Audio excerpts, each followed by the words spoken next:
We got lots to get to today. May have a special guest. Our boy Lev Parnas might drop by because Zeb has a few questions. You can find everything Zeb does, and nobody does what Zeb does, connects dots through the decades to give you context over what we witnessed today, over the fraught in Ukraine, over the election rigging, which is going on right now. Today was a nuclear day, my friend. How are you today? I am good. It's good to see you. You've been on the go. I've seen you in planes and trains and on the car, you name it. You've been everywhere, and it's good to see you back home at your studio location, and ready to hunker down for a whole week here of shows. Oh no, I'm done. Like this was vacation season, SZN, and this summer has been a whirlwind, and it culminated with my my eldest getting engaged this weekend. Wow, congratulations! I'm going to bring that up, but that's exciting for you. Yeah, obviously. I guess so. I mean, it's one of those Rubicons you cross where you're like fucking old, like it's one of those things, and then kids, and then grandparents, and all that other stuff. So. Yeah, I mean, I've entered into the golden age for all the grandparents that are out there, and everybody that has kids that are getting engaged. This is what you came for. This is why you have be kids. A grandfather soon. Gramps. Easy. I still can't take care of myself. Never mind a grandchild. I got to be honest. I don't even know how my kids made it. To be honest with you, I mean. Well, your kids seem great. I haven't met them all, but I've met some of them on camera here, and they seem like very nice people. They seem like you've done a good job there. Perfect kids. I'm really fortunate. I got 3 boys, 25, 22, 19. Just a quick aside before we get to the mayhem of the day. The greatest gift, I get emotional thinking about it. The greatest gift are my children, my sons. I've got 3 sons. Like I said, they're all adults. They're all just, and what's amazing is despite their dad's best effort to sabotage it, they turned into wonderful human beings. I don't deserve them. I'm grateful for them, and my eldest is gonna go on his journey very soon. So thank you. I appreciate that. That is amazing, and you've done a great job, obviously, because you just have. They're great kids. Let's do this FiveStack. So there's so much going on. We have to begin with, even though it's not the number 5 story, it should really be the number 1 story.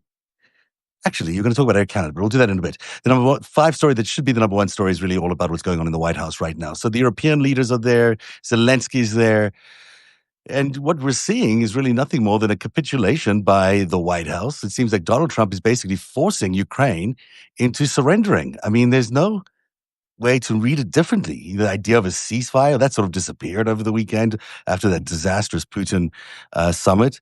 And so what we're left with is, here's the president of the United States sitting next to Vladimir Zelensky discussing security guarantees. And in that conversation about security guarantees is the implication that they are actually going to have to give up land because they only need security guarantees if they give up land.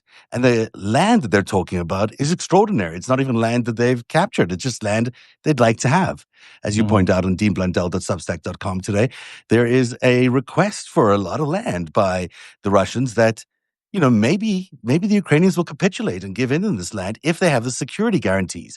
That is sort of the underlying weirdness of this so-called summit, or whatever it was you want to call it today, which really has everyone who cares about democracy, who cares about America's place in the world, worried, because where is America going if it can't emphasize its moral authority and positioning in terms of supporting a country like Ukraine? Did you watch today's White House availability with Zelensky? Did you watch that? I did. We carried it live for a narrative, actually. Oh, okay, good. Yeah, we carried it. 11, I do a weekend roundup, and I was on the road today heading back from the cottage, and so stopped for a solid hour, and we caught the presser live, carried it live, laughed at it, talked about it. There's 2 different versions of Donald Trump that everybody needs to be aware of. There's that version, which is, talk tough, look tough, don't admit to anything, strategic ambiguity, which you heard a lot of. Maybe there'll be forces in Ukraine, maybe they won't. Maybe we'll have boots on the ground, maybe we won't. Maybe someone's going to give up land, maybe they won't. The other part of Donald Trump that not a lot of people see is the taco version of Donald Trump, who gets incredibly caustic and shitty if he doesn't get what he wants, right? You've seen him do that in public. It's much worse in private, according to his aides. Talk to Lev, talk to anybody who's ever done business with him or had anything to do with him. He leans on people. And so ahead of today's presser, everything was kind of decided. And give full credit. Everybody go subscribe to Lev Parnas right now. Lev told me ahead of today's presser. This was yesterday. We had a conversation this morning, and then we did the Substack live today. Everybody can go get it, watch it. He nailed it. Every single thing that Donald Trump was going to do, and what he did behind the scenes was far worse than the dementia show, the sexy indifference, if he likes to call it that, the sexy indifference of not committing to do anything. And what happened behind the scenes was this, and it was very interesting. He effectively told Vladimir Zelensky that he has to give up all of Donbas. He's got to let Crimea go.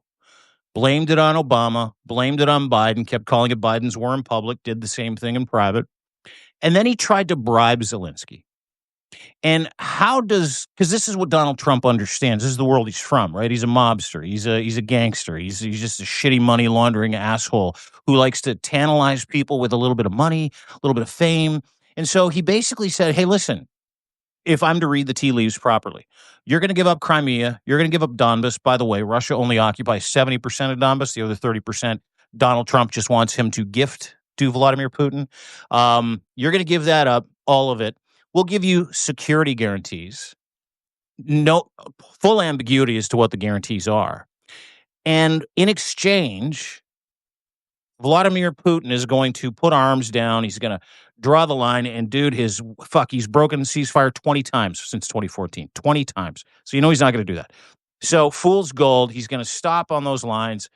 And Vladimir Zelensky, what I'm going to do to you, this is what Donald Trump said. What I'm going to do to you is I'm going to bring you to Hollywood, and you're going to make a bunch of movies, and you're going to be rich and famous.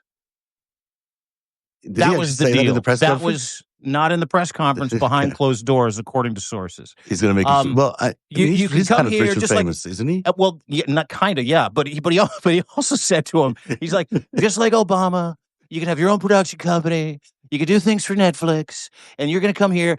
And if you do that, if you just quit and call an election, by the way, call an election, have someone else replace you, Putin's puppet, call an election, you split, come to the United States, we'll protect you in the United States. And here's the great part. This is the great part. You're going to be great. Here's the great part. We won't prosecute you for war crimes and embezzlement and bribery. That's the offer Donald Trump made, allegedly, to Zelensky behind closed doors with no EU leaders present. Then they met with the EU leaders. But literally, that's exactly what Lev called 4 days ago when we were talking about it on Friday. Talked to him yesterday. Let's be clear here, because this is not actually firmly reported by anybody. This is Lev's inside sources, right? Correct. Okay. Just making sure. Yeah. Said he wanted to, because you know what Donald Trump likes to do? He likes to feed into these bullshit conspiracy narratives, uses them for leverage. And he's like, pretty sure you embezzled money. Because that was the thing, right? That's what Don Jr. kept talking about. That's what QAnon kept talking about, was that Zelensky was taking all that international aid and divvying it up with all of his Ukrainian oligarchs. That never happened. So Zelensky basically told him to go pound salt. No deal. Donald Trump then had a meeting where he took pictures with everybody, and he looked very, very angry. Very angry because he ran into a president of Ukraine with fucking morals, who's in it to win it for his country, not himself. You can't enrich Volodymyr Zelensky the way you can enrich a Trump regime asshole like Kristi Noem or Scott Bessent, Marco Rubio, and he's like, yeah, no, that's a giant no. That's a giant no. I mean, could this really have been this can't have been the conversation, because why would he even think that Zelensky would want a Hollywood career or the Netflix deal or anything like that? He could probably get that anyhow because he's Vladimir Zelensky. He's one of the world's most famous people. Why is Donald Trump sanctioning that or even suggesting that is a possibility going to stop him from wanting to keep his country? I mean, but this is all he understands, right? It's the same reason why every money laundering operation he has around the world comes with a hotel, because it's a great place to rinse money, or a hotel and a casino because it's a great place to rinse money. It's the same reason. This guy is so formulaic, and he is such a shit, and he is so corrupt. He thinks what works with him, he's going to work with everybody. Yes. And I mean, it's the craziest shit ever. It's honest to God. And I've heard it from more than one person. Yeah. And as a matter of fact, conversations that I've had, it fits. Everything that Lev said has kind of come to fruition, from what happened in Russia, in Alaska, pardon me, or, the new Russia, what happened in Alaska, to what happened at this presser today, where he said that Trump was going to bring up, which he did, which we'll get to as the number one story. It's a huge story. He's going to end mail-in voting.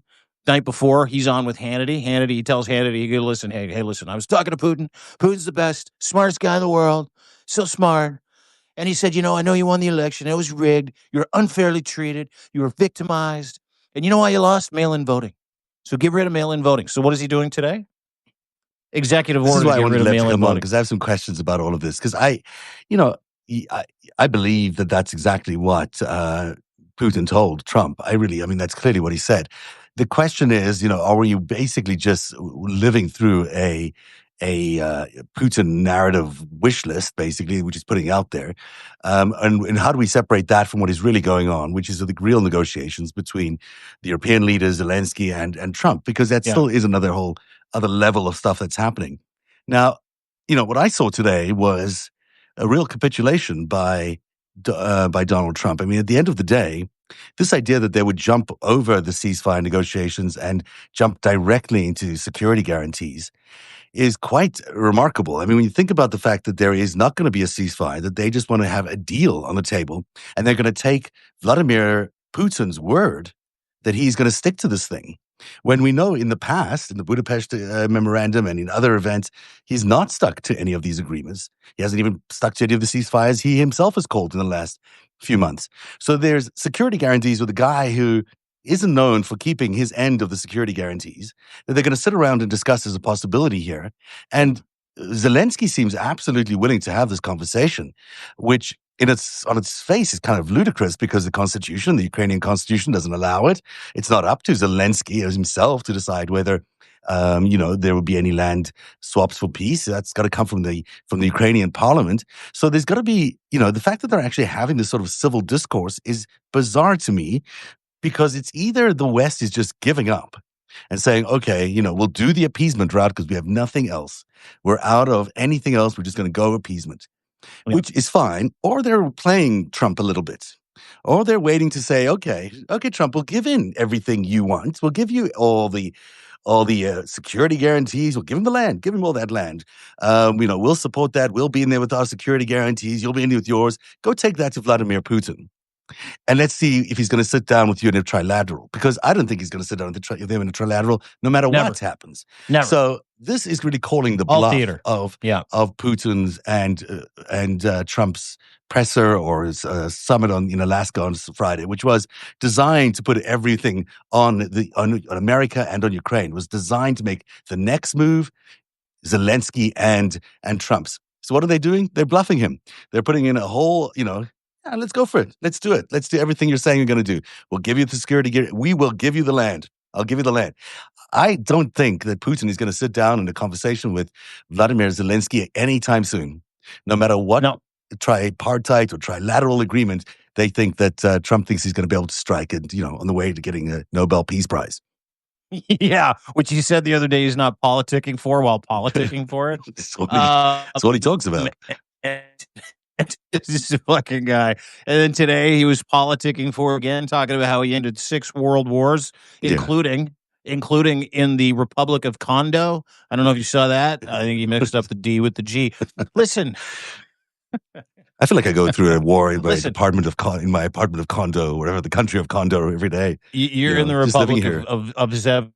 Condo. Yeah, there's a ceasefire. The elevators don't work. We're down to 2 elevators in my building. It's like a nightmare. Taking the dog for a walk is like a 10-minute ordeal. So that's my civil war going on. It's God telling you to take the stairs, fella. It's God taking you to tell the 51st floor. It's a lot of floors. Oh my God. Yeah. Dude, that's great exercise. It'd be good. You'll cramp at like floor 26, though. It'll take me a minute. It'll take me a minute to get back up here for sure. Back to the Trump stuff. Yeah. You're right. They're calling his bluff. They're like, yeah, we'll entertain it. I don't know if you saw after the Great Alaska debacle, which by the way was a fucking debacle, where Putin just ran Trump over, or Putin's body double just ran Trump right over. What is this body double thing? I got to get to the bottom of this. Lev, give us a Oh, call. I I want to know, know what dude. The guys in Ukraine, like intel guys in Ukraine, they're like, there's like 5 of them.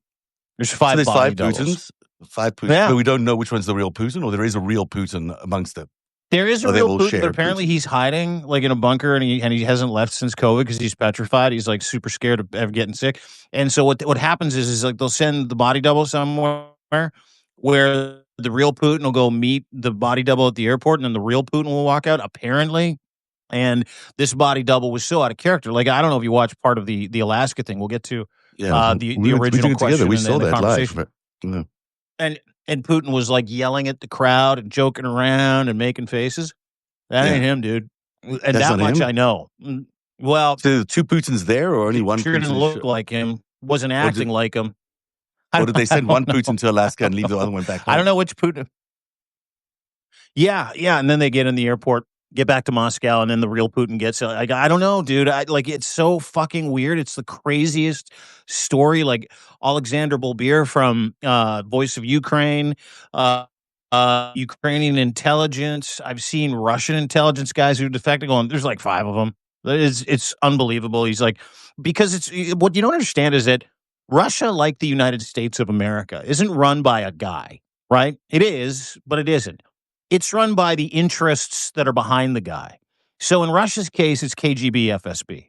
In the United States, it's, the richest fuckers in the world. Like it's just all the rich dudes and their foundations, FBI, CIA. I mean, like Donald Trump is a symptom, much like, like Vladimir Putin's a symptom. Like that's something that not a lot of people understand. Now, I can't speak to the body double stuff.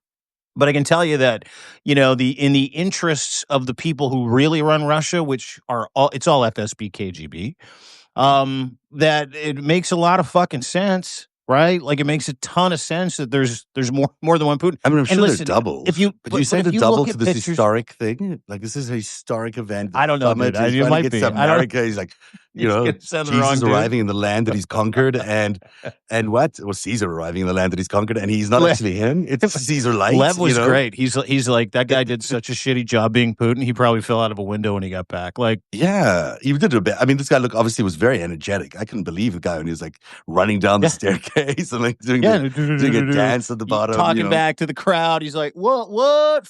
Yeah. From the front. Well, let's hear for Putin. What? Like it was crazy to watch. It was. It was like, can I get a niet? Like that's what you saw. We should get that for Trump. I bet Trump has. Do you think Trump has doubles? Hard to find a body type to body double that guy. Plus, he's such a narcissistic asshole. He's like, he wants to be in every shot, every conversation, which let's go back to the original question, giving up land and calling a bluff. If you watched after the Alaska debacle, all the world leaders who were begging for a ceasefire, from Mark Carney to Ursula von der Leyen to Mark Rutte to Olaf Merz, is it Merz? No, Friedrich Merz from Germany. Like every EU leader, UK leader, they're like, ceasefire now. Now. Donald Trump put everybody on the ceasefire now. So after that was abandoned immediately, after Alaska, all these world leaders who know that Donald Trump can force Putin's hand any day he wants, any second he wants, and say, stop it or I'm going to fuck you up. They all applauded Donald Trump for making his best effort to attain peace. Yeah. Like every single one of them. And every part of this, when it comes to all these world leaders who you look at and you're like, you just capitulated to Donald Trump. He's not trying to, he's not looking for world peace. All of those people are playing the same game. Way to go, Don. Great job, Don. Sure, you want to talk about everlasting peace? Let's talk about everlasting peace. Because they know he's never going to get to it.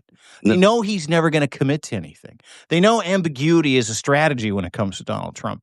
And they know that he absolutely worships dictators and Putin. So everybody just imagine this. Look at me. Just imagine I'm Mark Carney. Well done, Donald. Yes, you've done a really, really great job. Way to go. Can't wait to see what happens. Because to a world leader, after Alaska, everybody from Mark Carney to the fucking Prime Minister of Australia called Zelensky and said, it's It's still on. It's still go time, dude. Yeah. You keep preparing, keep fighting. Yeah. We are 100% behind you no matter what. And when you give those messages, if you pay attention to the tea leaves, folks, and you should, when you give those messages, or Macron puts out a note going, unequivocally, we're behind Ukraine. Doesn't matter. We need to stop the threat. Finland, Sweden, Poland, Donald Tusk, every single world leader involved in that meeting today has said in no uncertain terms, over and over and over again, will there be a peace deal where force is used, which is currently being used, to alter the borders between Ukraine and Russia. Ain't going to happen. Zelensky said it again today. Ain't going to happen. So, yes, to your point, they're calling his bluff and they're just playing with him at this point. I think Macron did come out today and say that, that Trump is really looking for Ukraine's surrender. But that is not what Zelensky said, at least in the press conference. He did not say, this looks like you're asking me to surrender. It looks like, hey, let's talk about guarantees. Did you also see the choreography today at the press conference where there was like Marjorie Taylor Greene's boyfriend, who actually referenced the fact that he's, whatever his name is, he had the first 7 questions to Donald Trump. I mean, they've now got a Russian disinformation guy who's leading questions at press conferences so other people don't ask bad questions or difficult questions to Donald Trump.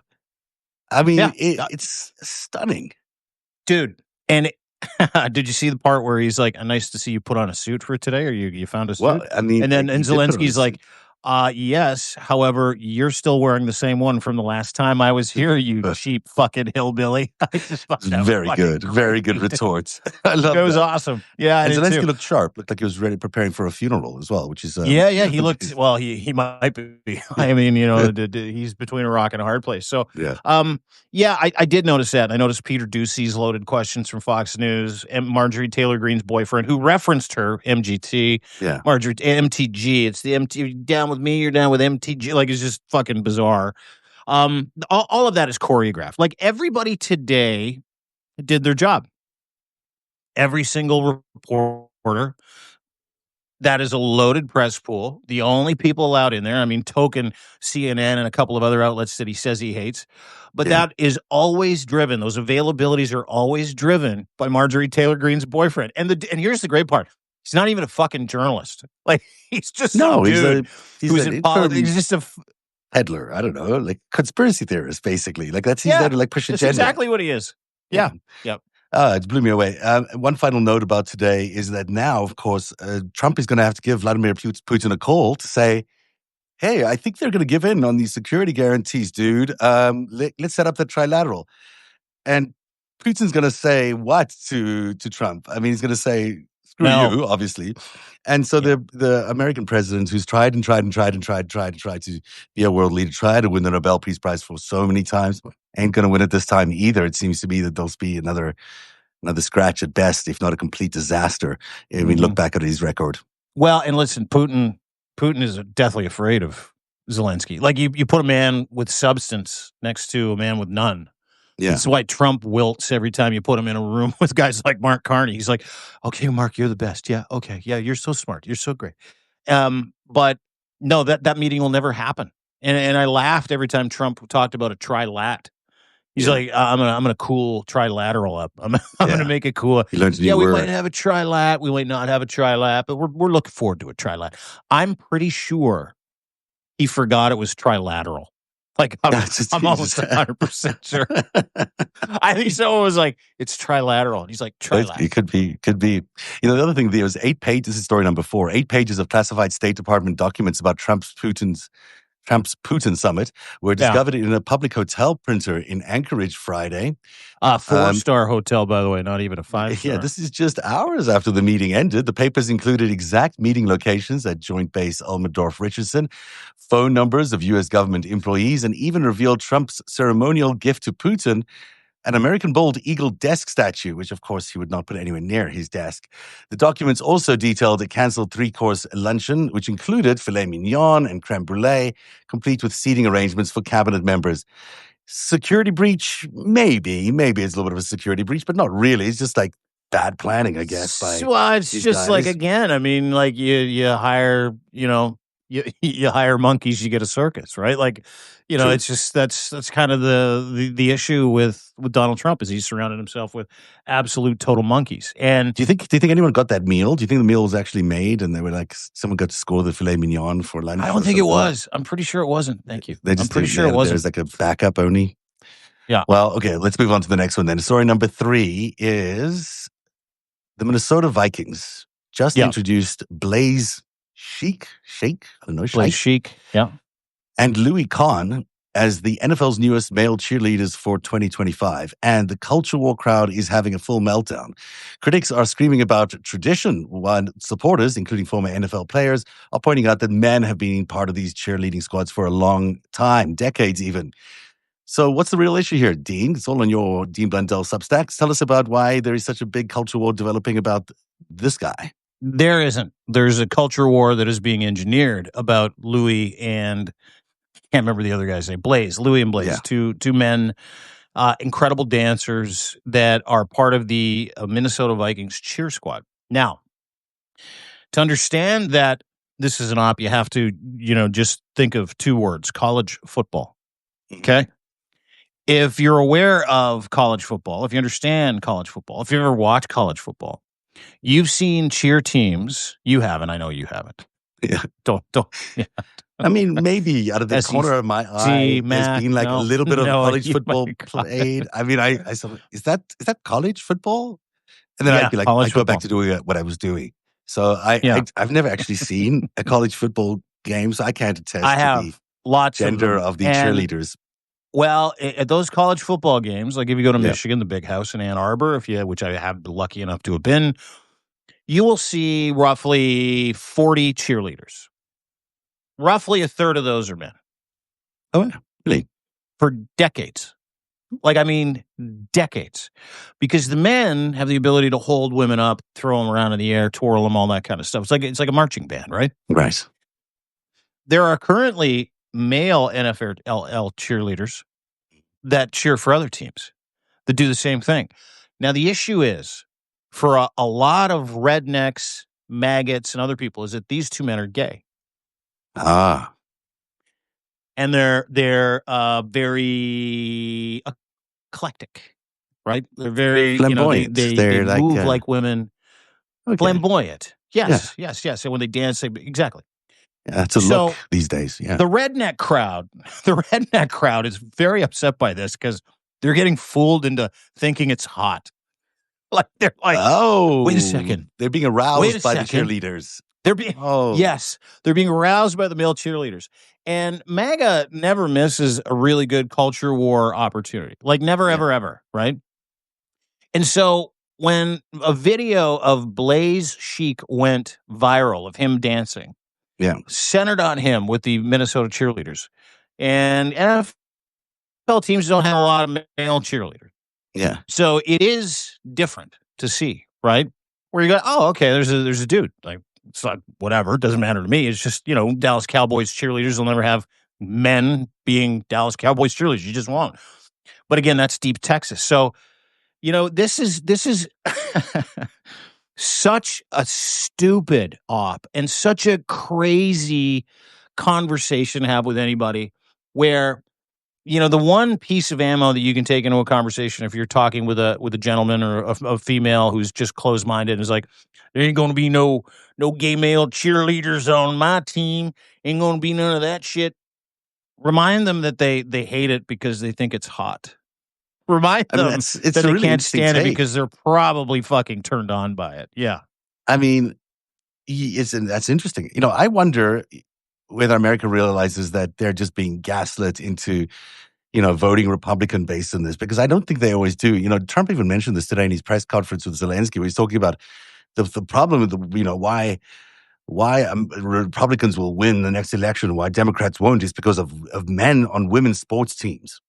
This is the issue that he thinks will drive all these men and all these suburban moms directly to the Republicans, because they can differentiate between, like a male cheerleader. It's a very difficult sport, by the way. Lots of people get injured. It's a very complicated sport. These guys are professional athletes. They are the top of their game. They're being cheerleaders. They're entitled to be there, but Americans are being told that is somehow wrong because the role has somehow always been filled by women, and that in the past, that there's no such thing as a man who could possibly compete against women, or a woman who could possibly compete against a man.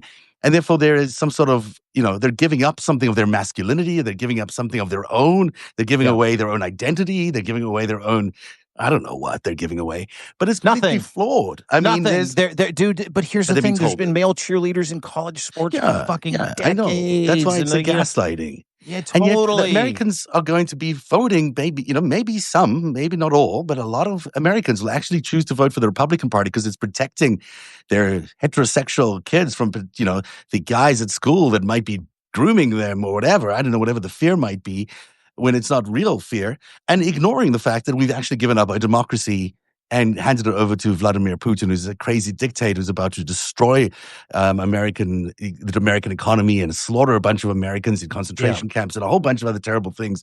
We're about to say, oh, but because of those gays, we will let Vladimir Putin and the GOP do this. Because of that cheerleader, that damn cheerleader, the male cheerleader that turned me on during that last NFL game, that's the reason I'm going to hand over America to Vladimir Putin. Yeah. I mean, I don't know. It's also, but you bring up an incredible point, but it's also a great distraction, right? Like, how do you make your dumb voter base angry? Tell them that there's a gay guy on an NFL cheerleading team. Tell them that trans people are ruining sports. There are 0.00012% of athletes in the NCAA are gay or trans, like openly trans, right? Yeah. 0.00. And to your point, we just welcomed the world's most despotic dictator with a red carpet, and we're glossing over the idea, glossing over peace talks, telling Putin he could keep 20,000 kidnapped children, millions of people maimed or killed. And he's like, NFL cheerleaders, trans schools, trans this, trans that. And Americans, are certain subset of Americans, are dumb enough, to your point, to go, that's it. Yeah. I would pay $12 a liter for gas, $10 for a fucking tomato. Yeah. And I will give Donald Trump all my agency. In fact, he could cancel the election if he just gets rid of that trans volleyball player. Yeah, like that cheerleader. That's how fucking stupid these people are. It blows my mind away that this is actually a conversation that can be happening in America today, but this is what's happening, and we're not doing anything about it. I mean, this is a known thing that the gaslight around trans and the gaslight around gays is what caused the Republican Party to win the last presidency. That is one of the main reasons that was sort of brewing under the surface that made a lot of people vote for the Republican Party. And the attachment to the idea that those trans or gay people are after your kids, by the way.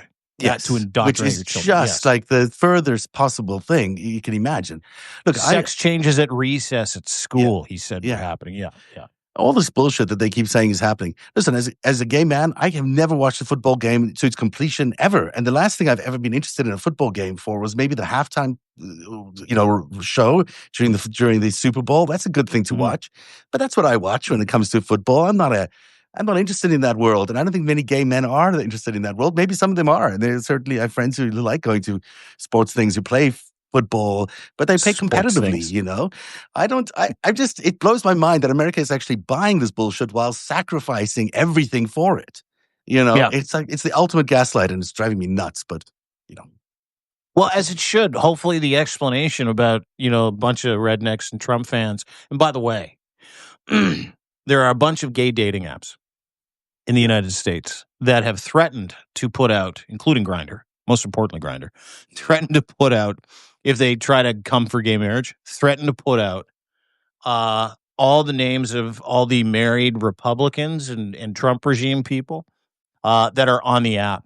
They said, you do this, we're just going to out you guys. But that's also wrong. I mean, the truth of it is, there's a lot of fake guys who are gay, who do gay things on the side. It's not going to be shocking to everybody to find this out. Maybe that's just the way nature designed it. I don't know. Maybe that's just the way it is, and it's okay. Maybe it doesn't have to be an abomination. Maybe it doesn't have to be anti, our our entire history as human beings. Maybe it's just okay. Yeah. Some straight guys who are married and like to do things with guys on the side, it gets them off. I don't know. Maybe that's just nature. Maybe we can just accept that and move on and deal with the fact that our democracy is falling apart and worry about how our economy is crashing and that mobsters have been stealing $4 trillion out of our economy every year. Oh, or Maybe that that's the DC is a fucking police state. Maybe focus on that. Maybe yeah, focus on Trump real trying to get rid things. of mail-in ballot. I mean, there's important shit here, and if anybody's paying attention to that story, I think it's a great story because you got to push back on it and you have to uncover their intention of why Yeah. they're trying to do this. But outside of that, I can give a shit what a cheerleader looks like. I don't go to football games, and I go to a lot. For the cheerleaders, I go to watch football. And people that go to football games go to watch football. So for them to even make a big deal out of it from that perspective, never mind the ratio of men to female, never mind the And fact that male cheerleaders are all over the place in college sports. This is a joke and needs to be treated as such, for sure. yeah. Are we number two? We're number two. The Number Justice two. Department will start releasing Jeffrey Epstein files to the Congress by Friday, according to House Oversight Chairman James Comer. This comes after Comer subpoenaed the documents last week, demanding records about both Epstein and Ghislaine Maxwell. The committee also subpoenaed testimony from Bill and Hillary Clinton, plus multiple former attorneys general, including Bill Barr, who testified today. We don't know what he said, but, he's the cover-up guy, so take that for what it's worth.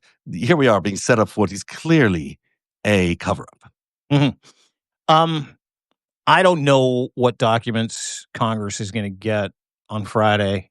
I think that you have seen a well-greased machine do everything they can over the past 2 weeks, specifically 2 weeks, with this Trump-Putin summit, with the the cheerleading story, with gerrymandering and redistricting and getting rid of mail-in ballots and telling people they don't have to vote again. And then I don't know if you missed it, but today Donald Trump was like, "Oh, so if there's a war in Ukraine, you can't have an election. Oh, if there's a war here, I guess we won't have an election here." Like he's throwing it all against the wall to try to distract everybody from the Epstein files. So part of me expects his name to not be redacted, be in these documents. And because the other thing that he's done, which is really interesting, is he has spent a great deal of time telling everybody there's a lot of important people in the Epstein files, after saying the Epstein files don't exist, by the way. Yeah. And there's a lot of important people. And the stuff about me, there's a clip. If you go to my Substack, you can watch it. The stuff about me is all fake, and Biden did it. Yeah. Biden and Comey and Clapper and Brennan, they did all that. That stuff about me is fake. Yeah. So I think if you look at the nuclear distractions of having a completely pointless rollover summit in Alaska, which you knew would make everybody angry, having peace talks today and bringing EU leaders, who I think the EU leaders invited themselves, and what we've seen in terms of election reform, which isn't election reform. He's trying to steal the 2026 midterms. What we've seen in DC, what we've seen in LA, I think that there's a small part of me that thinks that you're going to see some fireworks on Friday when it comes to Trump's involvement with Epstein. And I don't know if I could be wrong, but I don't know if they're going to be able to outrun that on Friday. Now, the bigger part of me says, oh, he would have greased his name and his likeness and his pictures and the videos from every single aspect. I mean, the New York Times report that said that 1,000 FBI agents went through 100,000 documents and redacted his name for privacy reasons. That's a real fucking story. Yeah. So who knows what we're going to get? Could go that way, shift. could go this way. Yeah. Look, I mean, 24 hours a day. the FBI officers did do that. They went through it and they redacted everything. And of course, he's the president of the United States. You don't necessarily want to put out anything that might embarrass him or challenge his security or safety. But on the other hand, my research on this guy is that it's actually just the fact that he was such a mark. As I'm putting out the greatest heist, which will be out tomorrow, the next episode is the next chapter at least, is all about Donald Trump and how he was literally scooped up by the Russian mob over a 12-year period. How they groomed him, how they flattered him, how they threw women at him, how they threw money at him, how they just made him feel like he's the greatest guy in the world. And he bought every single bit of it because that's what people like him do. He's not super smart. He's not necessarily capable. So he fell for this thing. And maybe that's what he's worried about comes out, is because at the end of the day, they turned this guy into a full-on asset. And I don't think he even realizes it today that he's an asset, which is kind of like, mind-boggling considering the amount of evidence out there. And it's why he believes that the Russia thing was a hoax, and why he believes Vladimir Putin when he tells him that he won the 2020 election when he didn't. Yeah, that's an interesting take, actually. I like that take. I Mm. think that, you know, he's going for broke. Like, he's Yeah. got nothing to lose. He's 80 years old. He's got congestive heart failure. He is, it's the White House or it's fucking prison for this guy. Yeah. Whether it's election interference, the insurrection. I mean, you take your pick. I mean, dealer's choice. Spin the wheel and charge him with something because you can.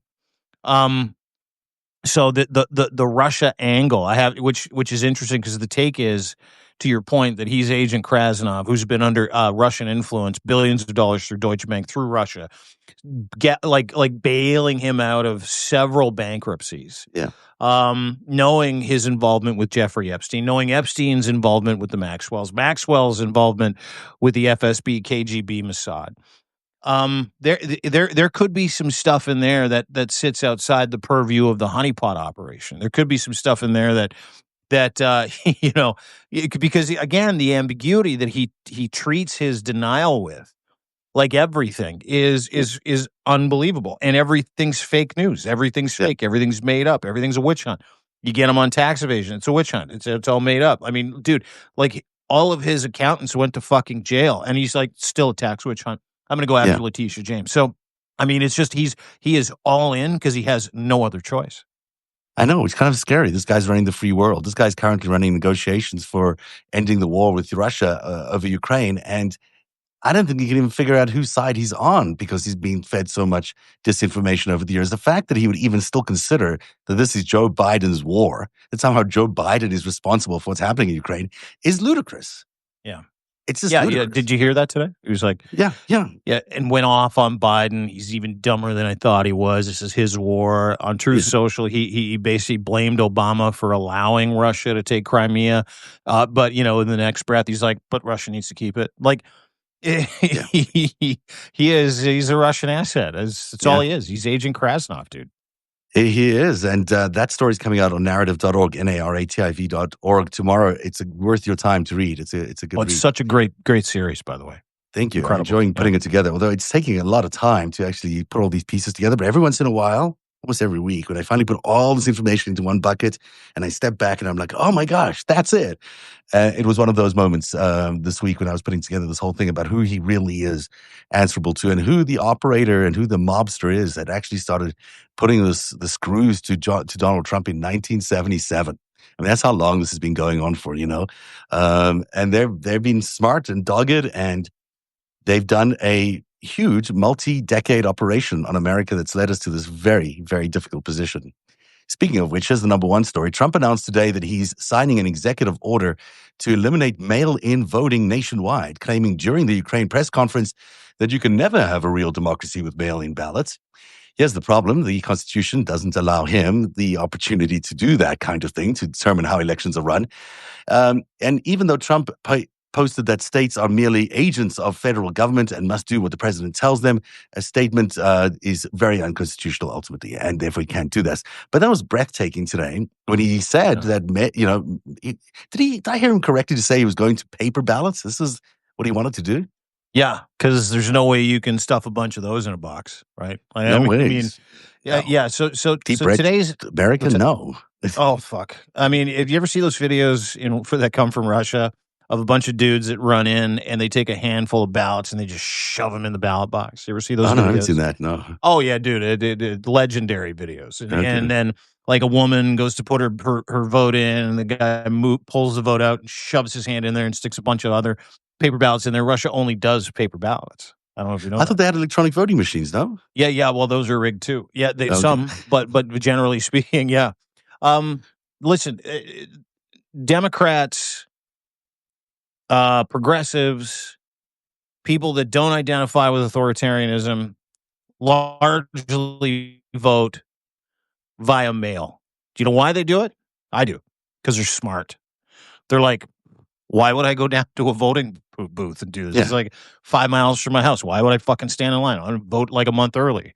Um, so they're smarter than Republicans, much smarter, way smarter. And so because of that, Donald Trump is doing everything he can to remove as many votes against him as humanly possible.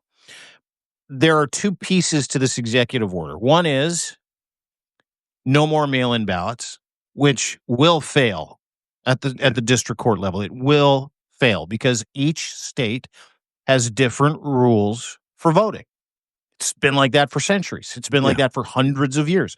You want to mail-in vote in California, you got to send it in by this state or else. You want to mail-in vote but in Iowa, you got to send it in by this state, and you got to send it in with, 2 pieces of ID, photo, whatever. I mean, there's different rules for this stuff. You can't just decide. He said he's leading a movement. If you saw his stupid tweet today or his stupid Truth Social, I'm leading a movement to end the mail-in ballot. And I'm going to get rid of those voting machines because those are corrupt too. The most corrupt elections in the world don't have voting machines, don't have mail-in ballots. And those are corrupt for a very specific reason. And why is Donald Trump doing this at the same time that he's trying to redistrict red states so he can grab 5 more votes that he says he's entitled to? Because he knows he's going to fucking lose in 2026. He knows the House is going to go back to Democrats in 2026. He knows the Senate is going to, it will, if he continues on this shitty authoritarian power grab trajectory, welcoming dictators to the United States, rolling out the red carpet for people that Marco Rubio said tried to interfere in 2022, egregiously interfere, his Secretary of State. There are several different reports, several different commissioned reports. Fucking Putin admitted it. Lavrov admitted it. Oh, yeah, no, we tried to. He's rolling out the red carpet for him. And then he says, I had a meeting with him. I don't know if you watched the Hannity interview. He's like, I had a meeting with him. And you know what he said? He's the smartest man I've ever met, by the way. And he said, I lost because of mail-in ballots. And so this is my point. The very next, so Putin is deciding how elections in the United States are effectively going to work from here on in. He knows Trump so well that he knows within a 10-minute conversation in the Beast between the podium and the meeting room for the summit, he can talk him into changing the election system in America. That's how much Putin has Trump in the palm of his hand. He just knows how to play this guy so well. And it's not even a Putin. It could be one of 5 Putins, but they all seem to know how to play him so well that he buys all this stuff hook, line, and sinker and goes out and changes policy directly on that. And that little snapshot of what it's like when Putin actually tells Trump what to do, basically, in those mano-a-mano conversations, is probably happening every single day when Donald Trump gets his marching orders out of the Kremlin. They put little bugs in his ear. They start telling him something. He ruminates on, and then suddenly comes out as policy the next day. But the truth of it is, this guy is an absolute idiot. He's not capable of doing anything. He is being run by remote control out of the Kremlin. Mm-hmm. Yeah. He's basically an automatron. I mean there is... Well, dude, all I needed to do was watch the first 20 minutes of their press availability. Yeah. Where, world leaders, even the reporters from Fox News were like, Putin just ran him over. He just showed up to a press conference, spoke first in his native tongue, not English, Russian, stole all of Trump's lunch money, and then slapped him in the face when he left. That's effectively what Fox News was saying. And everyone else was much less kind about it. And if it's that available to people at Fox News, to the point where one of the Fox News reporters listen, I got to tell you, this is live on TV. Can't remember the dude's name. I'll never forget the ashen faces of people like Caroline Leavitt after that meeting. Yeah. Marco Rubio. Everybody was just standing around looking at each other like, what just happened? And what happened was Putin basically told Donald Trump how to conduct the next election, how to steal the next election, and what to do. And everybody was part and party to it. That's exactly what happened. And that's why today's executive order, which will never fly, to get rid of mail-in ballots and Smartmatic machines, that's why it happened. America is being run by Putin, and that is your greatest example, friends. And that is why Friday was so good. Even though it was so terrible, it was so good. Because if you had any doubts about who runs America these days. You can't have those anymore. I mean, it's very clear watching that for the second time, this other humiliating press conference, that Vladimir Putin controls Donald Trump. It's his puppet. It's always been his puppet. He's created him. He will control him from this day until the day he dies. Mhm. And, you know, the fact that we could see that on TV so blatantly, this man could just show up and be this, you know, be so humiliating to the presidency, so humiliating to America, just take over the entire event. The whole thing was choreographed to show off Putin. I mean, it was so obvious, from the red carpet to the dancing down this staircase, to the weird hello to Donald Trump, and then the ride in the Beast where you can give him direction. And then in these 3-on-1, apparently it was just a lecture about what their demands were. And then he storms on stage and does this opening of the press conference by himself. Calls him the boss. Yeah, and then Trump calls him the boss, which I was like, well, that is just the truth, man. Yeah, So, I mean, you know, listen, the illusion, and I think a good place to wrap up would be, the illusion for MAGA. Like, the mask is off for maggots at this Yeah. point. And if it isn't, this is the illusion for them. It's that whole America First thing. There was nothing on Friday, nothing today. There was nothing that put America first. From the fact that Putin spoke first, from the fact that he got the red carpet treatment, from the fact that he listened to Putin and said, yeah, I'm going to reform elections because, like, he said it on fucking Hannity. Oh, yeah, Putin said this, so this is what we're going to do. I'm like, what about that? That nationalist pride? America first. Yeah, America. Fuck yeah. Where are those people? Where's the outrage over that whole business? Because I mean, America used to be a country that fought for freedom. It fought for values. It fought for ideals. It fought for every common human being in the world, every general, normal person in the world. That's what they looked up to America for. And now we've become a place that fights for tyrants, that is negotiating on behalf of a tyrant to convince our ally to give up land for a peace that will never happen.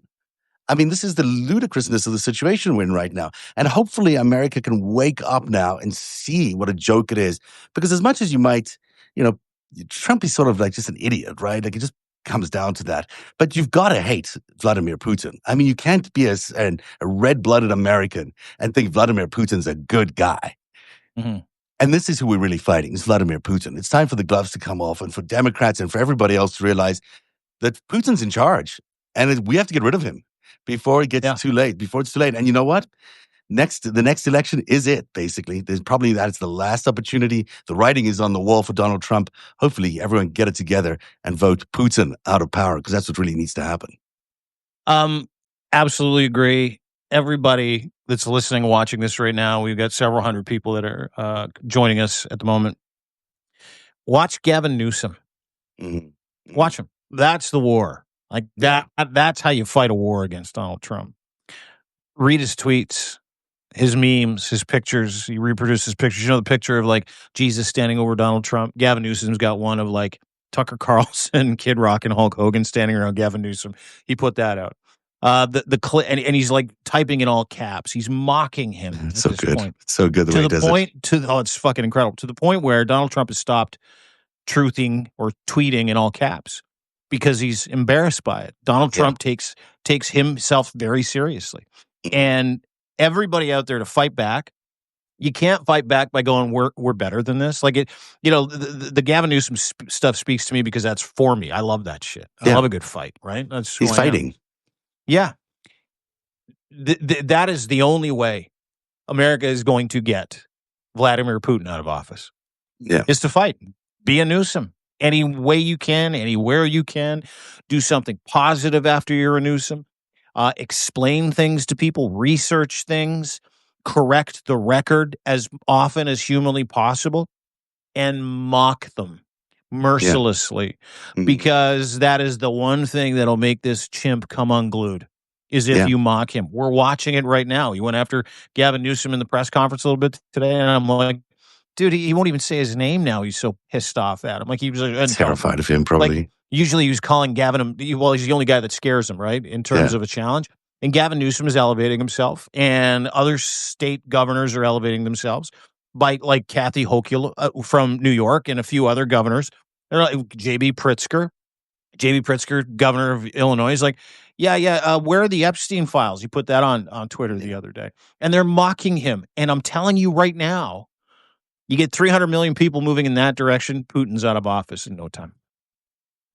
Him and also Pete Buttigieg, I'd say, is someone to watch for that same kind of vibe, although not as fighting as much, but he's certainly able to, to kick it on with a whole bunch of people that other people don't seem to be able to do it with. And you know what I would like to see is if Kamala Harris can get off whatever it is she's on and just get herself together and actually put up a real fight, because she can actually do it. And, I wouldn't mind seeing a comeback of Kamala Harris fighting for 2028, personally. I know you'll disagree. Happen.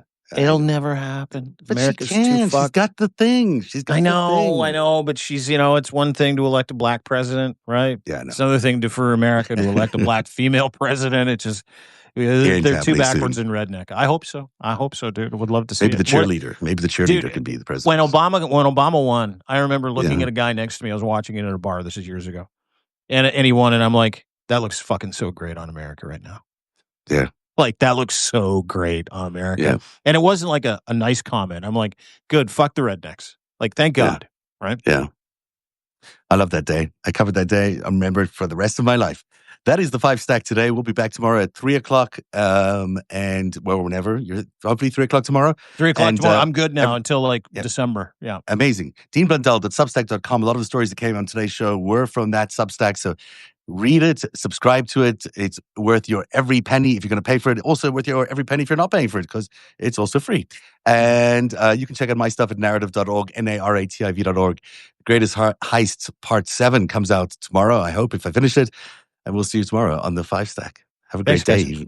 Bye, Dean. Bye.